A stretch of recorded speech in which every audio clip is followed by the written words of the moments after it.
चलिए दोस्तों, हम लेकर आए हैं आपके लिए एक स्पेशल सीरीज जिसमें मैं आपको बताऊंगा कि आप बोर्ड का पेपर लीक कैसे कर सकते हैं। आपको पहले ही कैसे पता होगा वे क्वेश्चन जो बोर्ड 2024 में आने वाले हैं। मैं करा रहा हूं आपको एक स्पेशल सीरीज जिसमें मैं करा रहा हूं आपको सब सब्जेक्ट की वे मोस्ट इम्पोर्टेंट क्वेश्चन जो बोर्ड में हर साल रिपीट किए जा रहे हैं या बोर्ड में 1 साल या 2 साल छोड़कर रिपीट किए जा रहे हैं। अगर आपने ये क्वेश्चन कर लिए तो आप बोर्ड में तहलका मचा देंगे, बोर्ड में तूफान ले आएंगे आप अगर आपने ये क्वेश्चन कर लिए, क्योंकि ये क्वेश्चन नहीं है जो बोर्ड में हर साल रिपीट किए जाते हैं। तो अगर आपने ये कर लिए तो आप बोर्ड में बहुत अच्छे नंबर ला सकते हैं। तो चलिए स्टार्ट करते हैं स्पेशल सीरीज। अभी चल रही है फिजिक्स की स्पेशल सीरीज जिसके मैंने 13 पार्ट अपलोड कर दिए हैं, जो बहुत छोटे छोटे पार्ट हैं, कोई 10 मिनट का, कोई 5 मिनट का, कोई 6 मिनट का।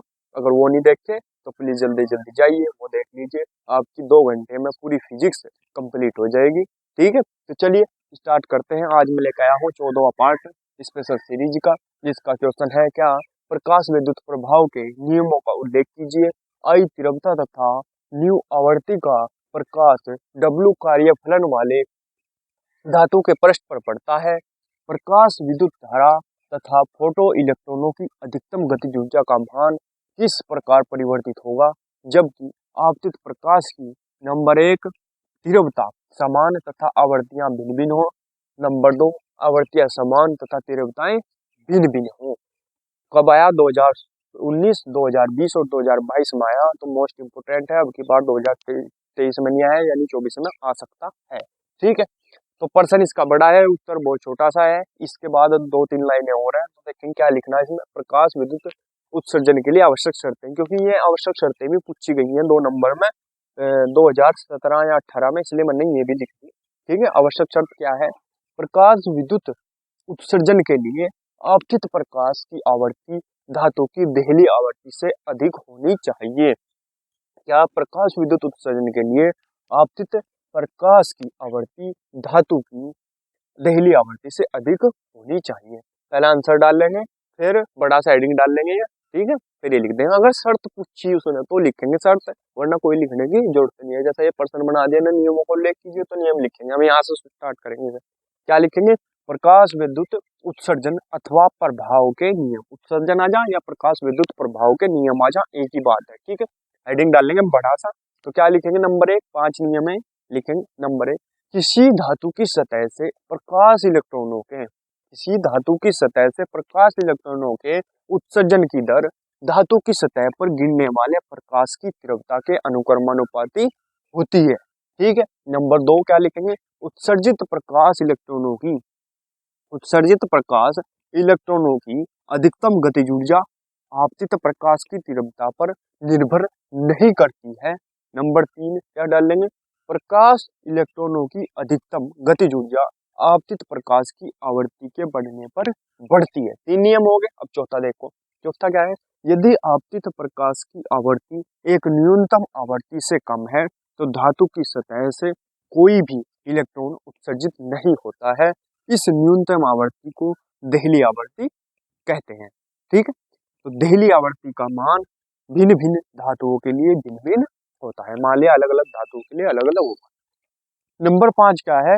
धातु की सतह पर प्रकाश के गिरने तथा धातु की सतह से इलेक्ट्रॉनों के उत्सर्जित होने के बीच कोई समय पश्चता नहीं होती, अर्थात धातु की सतह पर प्रकाश के गिरते ही इलेक्ट्रॉन उत्सर्जित होने लगते हैं। इसका स्क्रीनशॉट ले लेंगे, फिर आगे बढ़ेंगे। 2-3 लाइनें और हैं, बस ज्यादा नहीं है, थ्योरी टाइप क्वेश्चन है।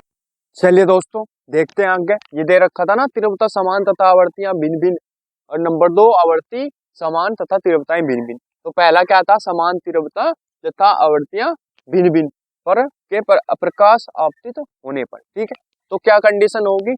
प्रकाश विद्युत धारा अपरिवर्तित रहेगी। जो देख लिखना है, प्रकाश विद्युत धारा क्या रहेगी? अपरिवर्तित। संतृप्त धारा भी क्या रहेगी? अपरिवर्तित। फोटो इलेक्ट्रॉनों की गतिज ऊर्जा क्या होगी? आवर्ती बढ़ने पर बढ़ेगी। अनिरोधी विभव आवर्ती बढ़ने पर बढ़ता है, ये भी ठीक है। और नंबर 2 पे क्या था? आवर्ती समान तथा तीव्रताएं जब भिन्न भिन्न होंगी तब क्या होगा? समान आवर्ती तथा भिन्न भिन्न तीव्रताओं के प्रकाश आपतित होने पर क्या होगा? ये चारों चीजें। प्रकाश विद्युत धारा क्या करेगी? तीव्रता बढ़ने पर बढ़ेगी। संतृप्त धारा क्या होगी? तीव्रता बढ़ने पर बढ़ेगी, ये भी। नंबर 3 फोटो इलेक्ट्रॉनों की गतिज ऊर्जा अपरिवर्तित रहेगी। और ये क्या है, निरोधी विभव, ये भी क्या रहेगा, अपरिवर्तित रहेगा। स्क्रीनशॉट ले लो इसका, अगला क्वेश्चन करेंगे। चलिए दोस्तों, देखते हैं अगला क्वेश्चन। बहुत ही इंपोर्टेंट क्वेश्चन है, बहुत ही शॉर्ट में कराऊंगा, बहुत अच्छा है। जो इंपोर्टेंट चीजें हैं मैं लिखनी इसमें। क्या है, प्रकाश विद्युत प्रभाव से आप क्या समझते हैं। आइंस्टीन का प्रकाश विद्युत समीकरण निगमित कीजिए, या ऐसे भी दे सकता है वो, ठीक है, या तो थ्योरी थ्योरी देगा या फिर सूत्र भी दे देगा। 1/2 mv स्क्वायर बराबर H new minus mu zero, ये सिद्ध करो, ठीक है। यह दे देगा एच न्यू बराबर 1/2 mv square plus H nu zero, ठीक है। कौन कौन से सन में आया, 2017, 2018, 2019 और 2022 में आया हुआ है, ठीक है। हेडिंग क्या डाल लेंगे, आंसर लिख कर, आंसर लिख कर हेडिंग क्या डाल लेंगे, प्रकाश विद्युत उत्सर्जन अथवा प्रकाश विद्युत प्रभाव, दोनों एक ही चीज है। प्रकाश विद्युत उत्सर्जन हो चाहे प्रकाश विद्युत प्रभाव, ठीक है। क्या लिखेंगे इसमें, जब किसी धातु के तल पर एक निश्चित आवृत्ति से अधिक आवृत्ति की प्रकाश किरणों जैसे पराबैंगनी प्रकाश को डाला जाता है, तो धातु की सतह से इलेक्ट्रॉनों का उत्सर्जन होने लगता है। इस घटना को प्रकाश विद्युत उत्सर्जन अथवा प्रकाश विद्युत प्रभाव कहते हैं, ठीक है। इस प्रकार उत्सर्जित इलेक्ट्रॉनों को प्रकाश इलेक्ट्रॉन अथवा फोटो इलेक्ट्रॉन कहते हैं, ठीक है। क्या कहेंगे, कहा गया, इस प्रकार उत्सर्जित इलेक्ट्रॉनों को प्रकाश इलेक्ट्रॉन अथवा फोटो इलेक्ट्रॉन, ठीक है, फोटो इलेक्ट्रॉन कहेंगे। तथा इन इलेक्ट्रॉनों के कारण जो उत्पन्न विद्युत धारा होगी उसे क्या कहेंगे, प्रकाश विद्युत धारा कहते हैं, ठीक। अब प्लांक के क्वांटम सिद्धांत के अनुसार, प्लांक के क्वांटम सिद्धांत के अनुसार जो फोटोन क्या हुआ है, प्रकाश ऊर्जा के छोटे छोटे पैकेटों या बंडलों के रूप में होता है या चलता है, जिन्हें क्या कहेंगे, फोटोन कहेंगे, ठीक है। जिन्हें क्या कहेंगे, फोटोन कहेंगे। जो प्रकाश है, प्रकाश ऊर्जा के छोटे छोटे पैकेटों या बंडलों के रूप में चलता है, जिन्हें फोटोन कहते हैं। प्रत्येक फोटोन की ऊर्जा एच न्यू बोल दो, एच वी बोल दो, एच वी होती है, जहां एच क्या है, प्लांक नियतांक, तथा वी क्या है, प्रकाश की आवृत्ति, ठीक है। हो या न्यू हो या क्या है, न्यू, इसमें न्यू और वी में फर्क क्या हो, न्यू तो ये हो और वी सीधी हो, ठीक है। यदि किसी, अब देखो ये चित्र बना लेंगे, ये धातु को तल है, ये फोटोन एच न्यू और ये इलेक्ट्रॉन, बिल्कुल सीधे लाइनें हैं, ठीक है, कुछ नहीं है इसमें। क्या लिखेंगे, यदि किसी धातु सतह से उत्सर्जित प्रकाश इलेक्ट्रॉन की अधिकतम गतिज ऊर्जा क्या हो, ई के हो, तो क्या होगा, क्या होगा, एच न्यू बराबर डब्ल्यू प्लस ई के, ये फॉर्मूला है, ठीक है। अब देखो, अगर हमें ई के निकालना है यहाँ से, डब्ल्यू प्लस ई के तो है, ये क्या है हमारे पास है, एच न्यू बराबर डब्ल्यू प्लस ई के, या लिख सके हम डब्ल्यू प्लस ई के बराबर एच न्यू, डब्ल्यू प्लस ई के बराबर एच न्यू लिख दिया हमने, ठीक है।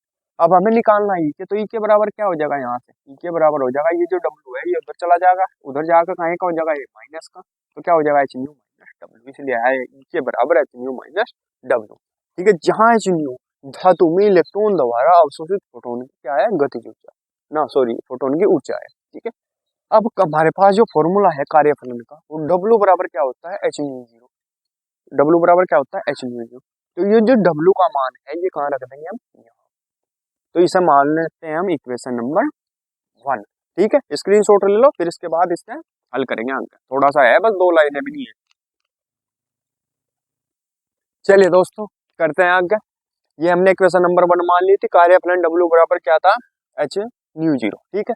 समीकरण 1, समीकरण 1 में, समीकरण 1 क्या है, इसमें डब्ल्यू का मान है, ये जो एच न्यू जीरो है ये यहाँ रख दो, ठीक, डब्ल्यू का मान रखने पर, ठीक है। तो ई के बराबर क्या हो जाएगा, ई के बराबर एच न्यू माइनस डब्ल्यू की जगह क्या रख देंगे, एच न्यू जीरो रख दिया। अब क्या लिखेंगे, यदि उत्सर्जित प्रकाश इलेक्ट्रॉनों का अधिकतम वेग वी मैक्सिमम हो, तो क्या करेंगे, क्या फॉर्मूला हो, ई के बराबर 1/2 mv स्क्वायर मैक्सिमम, मैक्सिमम लिखो चाहे ना लिखो, अधिकतम के लिए हो, अधिकतम के लिए इसलिए मैक्सिमम लगा दें हम, ठीक है। न्यूनतम के लिए हो तो मिनिमम लगाए MIN, जहां m क्या है, इलेक्ट्रॉनों का द्रव्यमान है। अब ई के दोनों मान बराबर करने पर, ई के का मान ये है, ई के का मान ये है, दोनों मान बराबर कर दो, तो इसके बराबर ये वाला मान होगा, ठीक है, इसके बराबर ये वाला मान होगा या इसके बराबर ये वाला मान होगा, दोनों एक ही मान है क्योंकि दोनों एक ही के मान हैं। ठीक है, तो क्या हो जाएगा ये 1/2 एम न्यू स्क्वायर मैक्सिमम बराबर H new minus H nu zero. अब हम क्या निकालना, एच न्यू का मान। एच न्यू कैसे निकलेगा, एच न्यू कैसे निकलेगा, देखो एक तो ये सिद्ध हो जाएगा 1/2 एम न्यू स्क्वायर हो गया सिद्ध बराबर, क्योंकि इसमें से क्या एच कॉमन आ जाएगा और ये क्या हो गया न्यू माइनस न्यू जीरो हो जाएगा सिद्ध। अब एक हमें क्या सिद्ध करना, एच न्यू बराबर 1/2 M nu square plus H nu zero. देखो ये एच न्यू है, ठीक है, ये माइनस का है एच माइनस के एच न्यू जीरो, इसे हमें अगर इसके पास ले आवे तो ये क्या हो कहीं का हो जाएगा प्लस का। देखो इसके पास ले आए हम 1/2 M nu square plus H nu zero, कहीं के बराबर कि इधर क्या बचा H nu zero, H nu zero तो आगे पीछे का कोई नहीं, तो H nu zero H nu बराबर क्या हो जाएगा 1/2 M nu square plus H nu zero. अगर समझ में आया हो कोई दिक्कत हो तो कमेंट में कमेंट कर दियो, वहां बता दूंगा। इस समीकरण को क्या कहते हैं, आइंस्टीन की प्रकाश विद्युत समीकरण कहते हैं। स्क्रीनशॉट ले लेंगे इसका, ठीक है। तो दोस्तों अगर वीडियो अच्छी लगी हो तो प्लीज वीडियो को लाइक कीजिए, कमेंट कीजिए और हमारे चैनल को सब्सक्राइब कीजिए। मिलते हैं अगले पार्ट में, तब तक के लिए धन्यवाद।